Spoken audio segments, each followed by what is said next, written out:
నమస్తే అండి. ఇప్పుడు మనం హాస్య తరంగాలు వియోగి కథల్లో అరువు బరువు అనే కథను చెప్పుకుందాం. గోవిందరావు ఇంటికొచ్చేసరికి గోల గోలగా ఉంది.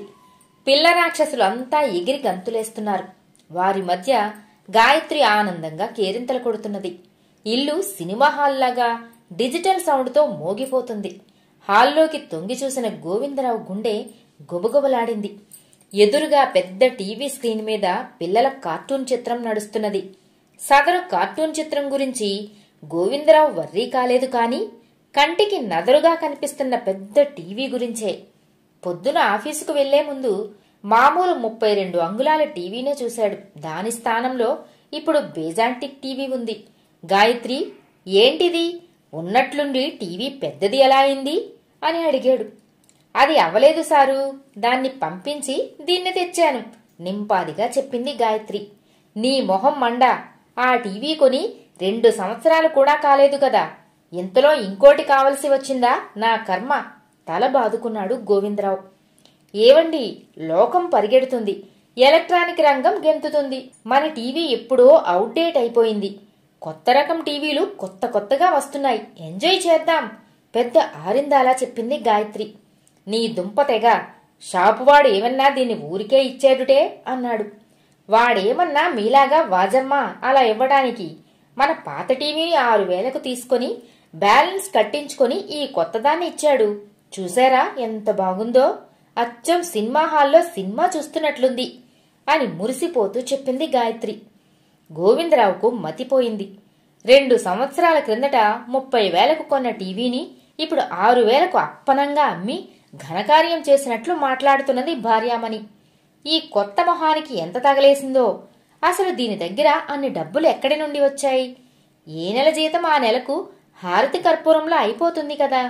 ఎప్పుడూ మిగులు అంటూ ఈ కొంపలో ఉండదు, మరి ఎలా సంపాదించింది అని అనుకుంటూ, క్యాష్ ఎంతిచ్చావేంటి, ఎక్కడిది అని అడిగాడు. మీరేం వర్రీ కావద్దు, అవన్నీ జీరో ఫైనాన్స్ కంపెనీ వాళ్ళు చూసుకుంటారు. నెల నెల ఇంతని చెల్లిస్తే చాలు తాపిగా చెప్పింది గాయత్రి. మూలిగే నక్క మీద తాటికాయ పడ్డట్టయింది గోవిందరావుకు. ఇప్పటికే చాలా రుణాలకు నెలవారీ కంతులు కట్టలేక చస్తున్నాడు. ఈ మధ్య కొన్న ప్లాటుకు నెల నెల 25,000 కడుతున్నాడు. కారుకు 10,000 కడుతున్నాడు. ఏసీకి కొంత, ఇవి కాక ఇంట్లోని సోఫాలకు, ఫ్రిడ్జ్కు, డైనింగ్ టేబుల్కు, వాషింగ్ మెషిన్కు, స్కూటీకి నెల నెల ఇంత అని కంతులు కడుతున్నాడు. దీనితో జీతం చేతికి వచ్చేసరికి చిక్కిపోతున్నది. ఎంతో ప్లానింగ్ మీద ఇల్లు నడుపుకొస్తున్నాడు. అప్పటికి ఆఫీసులో దొరికిన అప్పులన్నీ పీకాడు. పిఎఫ్ మీద లోను, సొసైటీ లోను, ఫెస్టివల్ అడ్వాన్స్ వగైరాలన్నీ గుంజేశాడు. ఇవన్నీ గుర్తుకొచ్చి అదనంగా ఇంకో భారం మీద పడిందని కుంగిపోయి కూలబడ్డాడు అచేతనంగా. గాయత్రి సూక్ష్మగ్రాహి కాబట్టి, ఇలాంటిదేదో జరుగుతుందని ముందే ఊహించుకుంది కాబట్టి రెడీగా నీళ్ల సీసా దగ్గర పెట్టుకుంది. సీసాలోంచి నీళ్లు వంపుకొని అతని మొహాన జల్లింది. కాసేపటికి ఈ లోకంలోకి ఊడిపడ్డాడు గోవిందరావు. ఆ రాత్రి పడక గదిలోకి వచ్చిన గాయత్రిని గట్టిగా నిలదీశాడు ఏడుపు గొంతుతో. ఇప్పుడు నీకు ఆ పెద్ద టీవీతో ఏం పని వచ్చిందే? మన పాతదానిలో వచ్చినన్ని ఛానళ్లే కదా దీనిలోనే వస్తున్నాయి. అవే ఏడుపుగొట్టు సీరియళ్లు, అవే ముష్టి ప్రకటనలు, అవే పనికిరాని సినిమాలు కదా వస్తున్నాయి. ఇంతదానికి ఆ చెత్తను ఇంకా పెద్ద చేసి చూడాల్సిన అవసరం ఏమొచ్చింది? నాతో ఒక్క మాట కూడా చెప్పలేదు అన్నాడు. కొన్ని మీ మగాళ్లకు అస్సలు అర్థం కావు. నాకు పరువు సమస్య వచ్చింది. అర్జెంటుగా ఆ ఆండాళ్లు పొగరు అణచాల్సి వచ్చింది. ఆఫ్టర్ ఆల్ 43 అంగుళాల టీవీ కొని ఊరంతా టముకు వేస్తుందా? అంత గొప్ప టీవీ తన ఇంట్లో తప్ప ఈ అపార్ట్మెంట్లో లేదని విర్రవీగుతుందా? ఈ గాయత్రి తలుచుకుంటే ఏం చేస్తుందో చూపించాలనే కొన్నాను. రేపటి నుండి దీని మొహం చూడాలి, మాడిపోయిన పెసరట్టులా ఉంటుంది వీర ఆవేశంతో చెప్పింది గాయత్రి. ఒసై మెంటలదానా, ఆ ఆండాళ్లకు నీకు పోలికేమిటే? మీ మధ్య పోటీ ఏమిటి? వాపోయాడు గోవిందరావు. లేకపోతే వాళ్ళాయన క్లర్కుగా పనిచేస్తున్నాడు ప్రభుత్వ సర్వీసులో, మీరు ప్రభుత్వ రంగ సంస్థలో పెద్ద ఆఫీసరు. దానికే అంత పొగరుంటే నాకెంత ఉండాలి? పౌరుషంగా పలికింది గాయత్రి. ఆమె మూడు చూస్తే తను ఏం చెప్పినా ఆమె చెవిలో ఇప్పుడు దూరమని గ్రహించి నోరు మూసుకొని పడుకున్నాడు గోవిందరావు. మరునాడు జీరో ఫైనాన్స్ సంస్థ వాళ్ళు ఆఫీస్కొచ్చి అమ్మగారు కొన్నారు అంటూ చాలా కాగితాల మీద సంతకాలు చేయించుకున్నారు. మనసులో ఏడ్చుకుంటూ సంతకాలన్నీ బరికాడు. ఒకరోజు గాయత్రి, బాబాయి, పిన్ని వచ్చారు తీర్థయాత్రలు చేస్తూ చూసి పోదామని. గోవిందరావు వాళ్ళని చూసి డీలా పడిపోయాడు. పలహారాలు చేస్తుంటే అడిగాడు, ఎప్పుడు వెళతారు చిన్నమామయ్య గారు? టికెట్ ఏమన్నా బుక్ చేసుకున్నారా? చెయ్యమంటారా అని. పెసరట్టు తింటున్న నారాయణ ఆశ్చర్యంగా అల్లుడు వంక చూశాడు. అదేంటి అల్లుడు అలా అడిగావు అని. అబ్బే ఏం లేదు, మీ తదుపరి కార్యక్రమం ఏంటో తెలుసుకుందామని తడబడ్డాడు గోవిందరావు. ప్రోగ్రాములకు కార్యక్రమాలకు మేమేమన్నా నీలా పెద్ద ఆఫీసర్లమా బాబూ? కాటికి కాళ్ళు జాపుకున్న వాళ్ళం. పోయేలోగా అయిన వాళ్ళందరినీ తృప్తిగా చూసుకుందామని తిరుగుతున్నాం. మీ ఊరు చుట్టూ చాలా పుణ్యక్షేత్రాలున్నాయని అమ్మాయి చెప్పింది. వస్తే అవన్నీ దగ్గరుండి చూపిస్తానని ఎన్నో ఏళ్లుగా పిలుస్తుంది. ఇన్నాళ్లకు మా బాధ్యతలు తీరి రాగలిగాము. క్లాస్ పీకింది చిన్నత్తగారు శ్రీదేవి. వాళ్ళు 4 రోజుల్లో పోతామన్నా పోనివ్వరని నాకు తెలుసుగాని, బాబాయి వాళ్లకు ఏ లోటు లేకుండా అన్ని గుడులు, గోపురాలు, తీర్థాలు చూపించే ఏర్పాట్లు చేయండి. హోమ్ మినిస్టర్ ఆర్డర్ పాస్ చేసేసింది. ఒసే గాయత్రి, ఆఫీసులో నాకు ఒక్కరోజు కూడా సెలవు ఇవ్వరే. ఏదన్నా టూరిస్టు బస్సు ఉంటే చూడు చెప్పాడు బిక్కముఖంతో. అయ్యో అల్లుడు, ఏం జోకులేస్తావయ్యా? ఇంట్లో కారు పెట్టుకుని అడ్డమైన బస్సులో పొమ్మంటారా? ఏమమ్మాయి, మీ ఆయన ఎలా ఆట పట్టిస్తాడో చూడు నారాయణ నవ్వుతూ అన్నాడు. బాబాయ్, ఆయన రాలేనని చెబుతున్నారు కదా అన్నది. ఆయన రాకపోతే ఏమమ్మా, కారుకు డ్రైవర్ ఉంటే చాలు. వాడే అన్ని చోట్ల తిప్పుతాడు. తోడు నువ్వుంటే మాకు అంతకంటే ఏం కావాలి? శ్రీదేవి గాయత్రితో చెప్పింది. గాయత్రికి పర్యటనలంటే సరదానే, కాని తనకు డ్రైవింగ్ రాదు. ఏవండి, మీకు తెలిసిన డ్రైవర్ బుజ్జి ఉన్నాడేమో అడగండి. 1 వారం రోజులు మనతోనే ఉండాలని కూడా ముందే చెప్పండి అన్నది గాయత్రి ఆర్డర్ వేసి. వాడు ఊరికే రాడు కదే. వాడి మొహాన 1000 అన్నా రోజుకు కొట్టాలి. ఆ పైన ట్యాంక్లో డీజిల్ కొట్టించాలి. డీజిల్ బంగారంలా రోజు రోజుకి ధర పెరిగిపోతుంది. చూస్తున్నావు కదా, కారు కంటే బస్సులో పోతే ఖర్చు కలిసి వస్తుంది. నచ్చ చెప్పబోయాడు రాబోయే ఖర్చును తలుచుకుని గోవిందరావు. అల్లుడు, మన ఊళ్ళో మీ గురించి చాలా గొప్పగా చెప్పుకుంటారు. పెద్ద ఆఫీసరని, చేతికి ఎముక లేదని అని నారాయణ ఆశ్చర్యంగా అన్నాడు. భలేవారే, బాబాయ్ వాళ్ళని బస్సులో తిప్పితే ఆండాళ్ళు లాంటి వాళ్ళు ఏమనుకుంటారు? మన ప్రెస్టేజ్ ఏం కావాలి? ఒకసారి పరువు పోయిన తర్వాత మళ్ళీ వస్తుందా? బాబాయ్ కారులోనే పోదురుగాని అని గాయత్రి చెప్పేస్తుంది. అదేంటమ్మా, మీరు రారా అని శ్రీదేవి అడిగింది. ఆయనకు కుదరదు కాని నేను కొన్ని చోట్లకు వస్తాను గాయత్రి చెప్పింది అభయమిస్తూ. చేసేదేమీ లేక మనసులో ఏడ్చుకుంటూ బాబాయ్ వాళ్లకు శాపనార్థాలు పెట్టుకుంటూ ఒప్పుకున్నాడు గోవిందరావు. 4 రోజులు అనుకున్న యాత్రలు 10 రోజులయ్యాయి. క్రెడిట్ కార్డు వాడుతున్నాడు కారు ఖర్చులకు గోవిందరావు. అల్లుడు, కాశీలో 10 రోజులుండాలని మీ అత్తయ్య కోరిక నారాయణ చెప్పాడు 11వ రోజున. లేదు చిన్నమామయ్య గారు, పర్మనెంట్గా అక్కడ ఉంటే చాలా పుణ్యమట. కాశీలో మరణిస్తే పునర్జన్మ ఉండదట అని సంతోషంగా అన్నాడు గోవిందరావు. మాకంతటి అదృష్టం ఎక్కడిలే బాబు. మళ్ళీ మా కోడలు అర్జెంటుగా వచ్చేయమంటున్నారు. కాశీకి రైల్లో ప్రయాణం చెయ్యాలంటే మాకు చాలా కష్టం. అమ్మాయి కాశీకి ఫ్లైట్ ఉందని చెప్పింది అని శ్రీదేవి చెప్పింది. రాబోయే ప్రమాదం గ్రహించకుండా, అవును చిన్నత్తయ్య గారు, ఫ్లైట్లో అయితే మహా అయితే 2 గంటల్లో వెళ్ళొచ్చు. అదే రైల్లో 2 రోజుల ప్రయాణం చెప్పాడు పీడ వదులుతుందని గోవిందరావు. ఇంకేం, రేపు ఉదయానికి 2 టికెట్లు బుక్ చేయించు.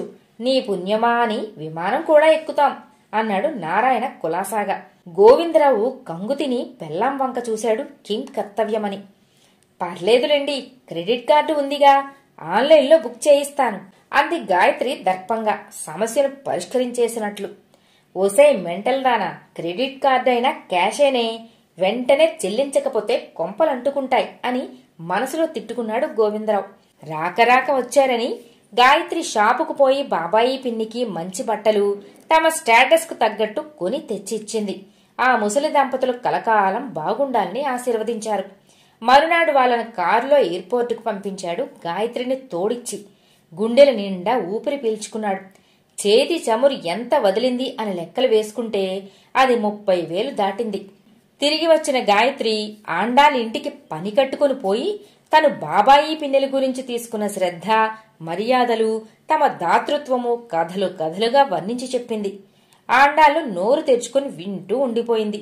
చివరికి అంది, నన్ను పిలిస్తే నేను వచ్చేదాన్నిగా చుట్టుపక్కల పుణ్యప్రదేశాలు చూడ్డానికి అని. అబ్బే, మా కారులో చోటు లేదు, లగ్జరీ కారు కదా అని గర్వంగా చెప్పింది గాయత్రి. అదనపు ఖర్చులు మీద పడటంతో ఈఎంఐలు 2 కంపెనీలకు కట్టలేకపోయాడు ఆ నెల గోవిందరావు. టీవీ అమ్మిన కంపెనీ తరపున కలెక్షన్ కుర్రాడు ఆఫీస్కొచ్చి కూర్చున్నాడు. సార్, మీరు ఇన్స్టాల్మెంట్ డిఫాల్ట్ అయ్యారు, వెంటనే కట్టండి అధికార స్వరంతో అడిగాడు కండలు తిరిగినా కుర్రాడు. తెలుసు, వచ్చే నెల 2 కట్టేస్తాను విసుగ్గా అన్నాడు గోవిందరావు. మీరు పెద్ద మనుషులు, అలా అంటే ఎలా? ఏ నెలకా నెల కరెక్ట్గా కట్టాలి. ఇలా డిఫాల్ట్ అయితే మాకు చాలా ఇబ్బంది అయిపోతుంది అని కొంచెం కరుగ్గానే అన్నాడు. ఎప్పుడూ కాదులే, ఈ నెల మాత్రం సర్దుకో అన్నాడు గోవిందరావు. పెనాల్టీ పడుతుంది మరి, వచ్చే నెల కూడా కట్టకపోతే ఇంటికొచ్చి టీవీ పట్టుకుపోతాం, జాగ్రత్త అని అతను వార్నింగ్ ఇచ్చాడు ఏ మాత్రం సంకోచం లేకుండా. గోవిందరావుకు తల కొట్టేసినట్లయింది. ఇలా ఇంకా 2 సమాధానాలు చెప్పేసరికి తిక్కలేచింది. కోపంతో ఇల్లు చేరాడు కళ్ళు తాగిన కోతిలా గోవిందరావు. గాయత్రి అతని కోసం ఎదురు చూస్తుంది. ఏమండోయ్, మీకో న్యూసు, మా చిన్న చెల్లెలకు పెళ్లి ఫిక్స్ అయిందట. వచ్చే నెలే, వారం ముందుగా రమ్మన్నారు మీ మామ. ఇంటికి పెద్దలుడుగా వచ్చి ఏర్పాట్లన్నీ చూడాలిట అంది గాయత్రి. పోయి గంగలో దూకమను, నేను మాత్రం రాను అన్నాడు కోపంగా గోవిందరావు. పోనీలండి, 2 రోజులు ముందు రండి చాలు. నేను కారులో 10 రోజుల ముందు పోతాను. మీ తరపున అంతా నేనే చూసుకుంటాను. మా చెల్లెలకు మన అంతస్తుకు తగ్గట్టు మంచి బహుమతి కొనాలి. ఎప్పుడు కొందాం ఆర్తిగా అడిగింది గాయత్రి. నేను పోయాక కొనవే మెంటల్ దానా అని అరిచాడు గోవిందరావు. బిత్తరపోయింది గాయత్రి. ఏమైందండి మీకు? దారిలో పిచ్చి కుక్క గాని కరిచిందా? ఎందుకలా ఆవేశపడుతున్నారు అని అడిగింది గాయత్రి. అంతా నీ మూలంగానే. ప్రతి వెధవా నన్ను అడ్డమైన మాటలు అనేవాడే. స్టేటస్ స్టేటస్ అంటూ అన్ని కొని పడేస్తావు, అప్పులు చేసి తిప్పల తెస్తావు. తీర్చలేక నా ప్రాణం పోతున్నది. డిఫాల్ట్ అయితే వాళ్ళు వచ్చి ఎములోళ్లలాగా ఆఫీసులో కూర్చుంటున్నారు. నిప్పు తొక్కిన కోతులా ఎగిరాడు గోవిందరావు ఆమె మీద. సరిగ్గా అప్పుడే ఆండాలు లోపలికొచ్చింది. గాయత్రి గారు అంటూ ఉలిక్కిపడి సర్దుకుంది గాయత్రి. గోవిందరావు కూడా తన మొహం చూపించకుండా బాత్రూంలోకి దూరాడు. ఏంటి అక్కయ్య గారు, నేను రాకూడని సమయంలో వచ్చానా అంటూ ఆరా తీసింది ఆండాలు. ఆమెకు కొన్ని మాటలు అస్పష్టంగా వినిపించాయి. అబ్బే, అదేం లేదు. మా వారు ఆఫీసర్ కదా, ఆఫీసులో చాలా పని ఎక్కువైందంటున్నారు. కింద స్టాఫ్ సరిగా పనిచేసి చావడం లేదుట.